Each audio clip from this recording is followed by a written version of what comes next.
Hey guys, and welcome to our final entry into our first annual Neo-Noir November. And what better way to bring this new kind of look at one of the greatest genres of film to a close than by talking about what honestly has become my all-time favorite film ever. And that is 2001's David Lynch's Mulholland Drive. Now, I did not get into David Lynch until late into high school. Mostly from Nick and I renting this movie as well as Twin Peaks Fire Walk With Me, the prequel movie he made to the show. And then later seeing the show in reruns on Sci-Fi Channel, discovering Blue Velvet, Wild at Heart, Lost Highway, Lynch's kind of his body of work, and of course knowing Dune, but not really realizing it was the same filmmaker. But as I grew more and more with Lynch's filmography, Lynch really became my favorite director because he, as a filmmaker, is not afraid to make you unhappy. And I mean that in the best way possible. Whether it's something like what we'll talk about with this movie, or a movie like when everybody expected him to wrap up the Twin Peaks, when they were doing a season 3, a final long lost 25-year season 3 closure to the Twin Peaks first 2 seasons, and he makes an 18-hour movie that doesn't give you what you want at all, and yet everything you wanted from Lynch film. He can be very cryptic, and he can be very disorienting that way, and I appreciate that because I'm able to bring my own interpretations to almost everything he does. In fact, sitting down to watch this movie, Amber had never seen it, and so she was going to watch it with me.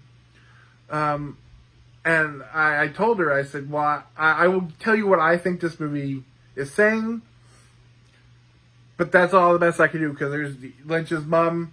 There are tons of ways to interpret this movie. And to me, that makes it fun. That makes for conversations. That is one of the reasons we created the Movie-Club Emporium, was to be able to talk about movies, dive deep into weird things, and dig into film. And so that's why I think Lynch is easily my favorite director. And this movie, over time, has become my favorite. At first, movies like Wild at Heart, which I do still love. Blue Velvet, for a long time, I said was my favorite. It is definitely the easiest of Lynch's stuff to get into, aside from the one weird Disney movie he made, or The Elephant Man, I guess would be the easiest. But this movie, the more I've seen it, the more I've digested it, the more I've dug into what I think is being said. This movie just keeps giving me more to think about in the best way possible. And every time I watch it, I pick up on new things that I didn't pick up on before. I see new theories on things that I didn't think about before. And on top of all that mystery and interpretation and dream logic that Lynch gives you, he also gives you an amazing, amazing acting bonanza in this movie. Naomi Watts and Laura Herring are absolutely incredible as our characters, Rita and Betty. Naomi Watts especially, this is like her first big breakout thing. She was absolutely fantastic in this movie. Both in playing how her character unfolds throughout this movie, the range of things she has to do. She's absolutely wonderful. And then you fill this movie with great actors, and such oddball Lynch staples. Of course, the only person missing from this movie really is Jack Nance, who had been in everything of Lynch up to this point. But you have like Justin Theroux in a very early role, who honestly is one of the funniest scenes in this movie. That's the other thing about this movie. Rewatching it this time is I forget how funny some of it is. There is some genuine funny moments in this movie. But Dan Hedaya, all the faces you see throughout. Ella Jean is a very famous, golden age starlet. James Cairn, who we recently watched with Ashton showing in Return of the Living Dead, who I admire and adore. Robert Forster, just names upon names of people in this movie. And what I love about that is this really is kind of, well, we'll dig into that. So let's get the technical stuff out of the way, then we'll dig into some of my interpretations of the movie. On base level, because I don't have enough time to go into everything here. You also have, the movie is also beautifully shot. You have Peter Deming, who is a very famous cinematographer, shot all of Wes Craven's Scream movies, shot the Austin Powers movies, shot this, of course, and then Lost Highway. He's been a cinematographer who's covered a lot of different genres, and to me, he's able to really kind of pick up. He shot Lynch's Twin Peaks: The Return. He, with Lynch, is able to give you that, to me, helps set that dream logic, that dream world that you do get in Lynch's stuff. I think he does a really great job at that. But I'd be remiss if I didn't talk about the music of this movie, which is very minimal, but it's such a beautiful, haunting score. It's Angelo Badalamenti, composer who also composed for Lynch for Blue Velvet. Of course, wrote the music for Twin Peaks, that opening that opening score of Twin Peaks, that opening title. It's a beautiful, beautiful piece of music. He does a great job in this with building the kind of fantasy element that Hollywood gives you, as well as kind of what lies under the surface. And to me, again, this is going to be my interpretation of this movie. There are hours upon hours of breakdowns of people telling you what this really means or that really means. And again, it really is open to me, open to what you see in the movie and kind of what you bring to the movie. Although there are some things I think that are pretty well touched on, universally agreed upon with this movie. The first of me is foremost, and to me, watching with Amber, it was the first thing I told her. I was like, to help understand on a base level, to understand Mulholland Drive is to know this. The first 2/3 of this movie are a dream. The last third is the real world. The real movie's real world. And there are some clues to that are very hidden in the beginning. Almost super hidden because of the opening of this movie is a very sensory overload type situation. Also reminds you in the late 90s, early 2000s, we were really, really, really big into swing. But yeah, to me, that's the easiest way to describe this movie. To me, it is Lynch's attempt of giving you the Hollywood dream. You know, you dream of you're gonna go out and you're gonna nail that audition and you're gonna be a star. And he gives you, for 2/3 of the movie, he is giving you that dream. And then in the last third, he kind of punches you in the face and rips it out of your hands. And to me, it's kind of a dissertation on Hollywood. You know, you have the idea, the glitz and glamour, the allure of Hollywood.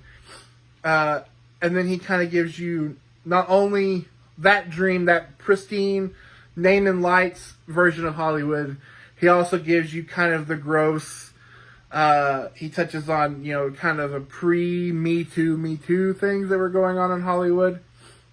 And shows you kind of that ugliness that's just under the surface of maybe how you have to get to that elite level sometimes. And then drops the rug out from under you and shows you what the search and the drive for the Hollywood dream can do to a person. And so to me, that's what this movie is about. At its heart, it's just his deconstruction of Hollywood. I know at the time, this was originally supposed to be a television show, but fighting so much with ABC about the direction of Twin Peaks, him walking away from the show, this initially being a spinoff of that show. You can definitely tell in some of the scenes where Justin Theroux's character, who plays a director, has to deal with the studio heads. You know, the men behind the curtain, if you will. both literally and figuratively in this movie. Lynch is not a fan of the Hollywood machine. And that's why I think I really enjoy this movie so much, because it does give you all the glitz and glamour of movies like La La Land or Get Shorty, things that are very like, yeah, Hollywood, man.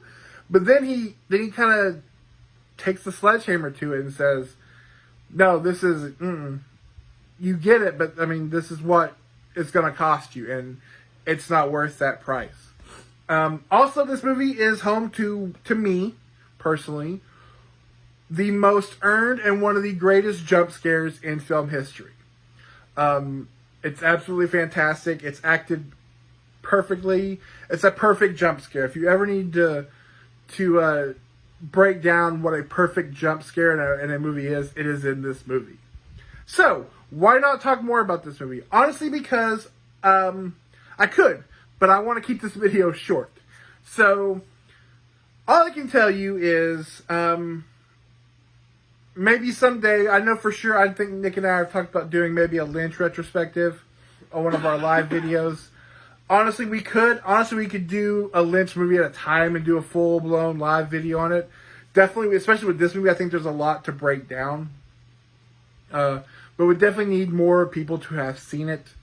And so I would really highly recommend watching this movie. Whether you can rent it, it's like $3 or $4 on Amazon Prime. If you're really big into physical media, Criterion put out a beautiful 2-disc 4K version of the movie. Absolutely perfect. It looks incredible. Again, it's bougie, but this is my favorite movie. So I highly recommend you check this out. This is definitely not the easiest Lynch movie to start with, so maybe prepare yourself with some easier things. But Lynch is definitely not a filmmaker for everybody. But if you kind of can enjoy what he is going to put you through, I think that you're going to have a good time with this. So, that'll be a close on our Neo-Noir November. Don't worry, we will definitely be bringing this back. If for no other reason than now I have to wait a year before I can force Amber to watch Lost Highway. So, what are we going to do now? Because, honestly, this is in November, and so I guess we have no choice but to talk about Christmas movies. But, this isn't that kind of channel, so keep your Hallmark letters at bay, because we're talking about not your mama's Christmas movies. So what better place to start than a Christmas musical zombie film? That's right. Next week we'll be talking about, it's going to be fun. We're talking about Anna and the Apocalypse. That's right. It's a Christmas zombie musical. We're going to have fun.